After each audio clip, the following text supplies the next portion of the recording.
So this is the Persian Gulf. Okay, Persian Gulf. Shown here is the configuration of the coastline, the shape of the Persian Gulf, and the total water depth. These numbers here are in meters, showing you the total water depth, 20 meters.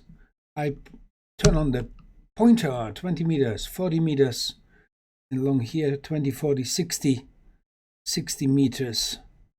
I think it's sort of like 80 meters here in these areas, and then it gets deep. This is the connection to the open ocean, the Gulf of Oman, Strait of Hormuz, okay?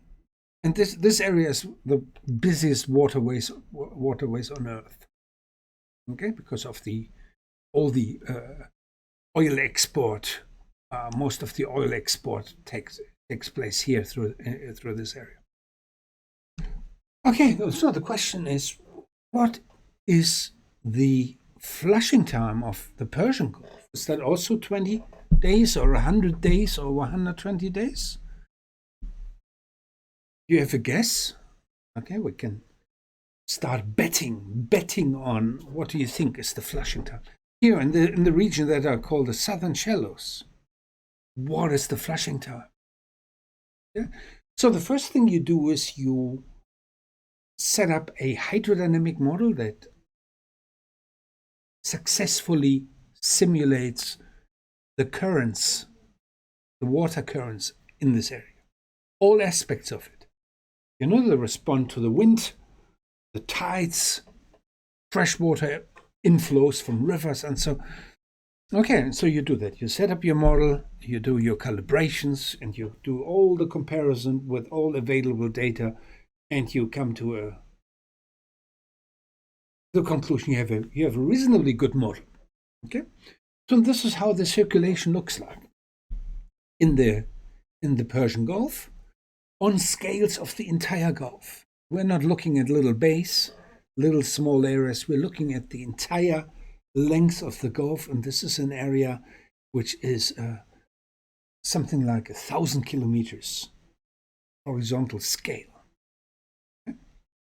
And the circulation is shown here. So what you find is that the circulation, main aspects of the circulation is the density-driven exchange circulation. You have an outflow of hypersaline water, and this is what's shown here, the salinity. Okay, the near bottom distribution of salinity, and red means something up to 50, between 45 and 50 salinity units, and the seawater is more, the blue is the range influenced by the seawater. So you have an outflow of hypersaline water flowing into the ambient ocean, into the Gulf of Oman, and you have an inflow near the surface of low salinity water, the blue water coming in, and all these arrows here are actually indicate you the flow, the flows. Okay, these are arrows. You can also see that there's a river on this side injecting low salinity water. The river blue, we call it. Okay. All right. What's the flushing time? Again, you use that concept of using a tracer. Okay, we're talking about a dissolved substance. Okay, like a concentration field, like a dye that you can eject. We fill the entire Persian Gulf with a concentration of 100%, and then determine for each region how long does it take until the concentration drops below a threshold. Yeah. All right, so now I reveal the answer. Have a look at it. This is the flushing time in years. It's in years, not in days. It's in years. And you can derive the three-dimensional flushing time of the region. Okay? Three-dimensional flushing time. Okay? And it takes about 6 years for water to be replaced on the northwestern end of the Gulf. Okay, it takes a long time to water reach this area, and before it reaches this area, it becomes dissolved. Okay, it mixes in ambient higher salinity water. Okay, that makes it tricky to flush the areas on short time scale. You also have a difference between surface and bottom water.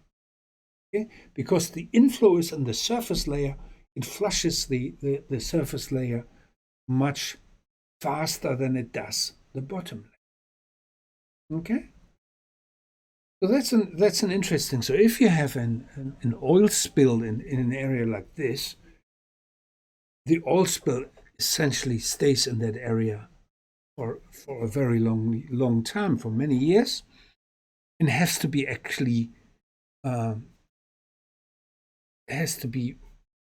dealt with inside the Persian Gulf. Okay, so these are examples of so-called flushing time distributions.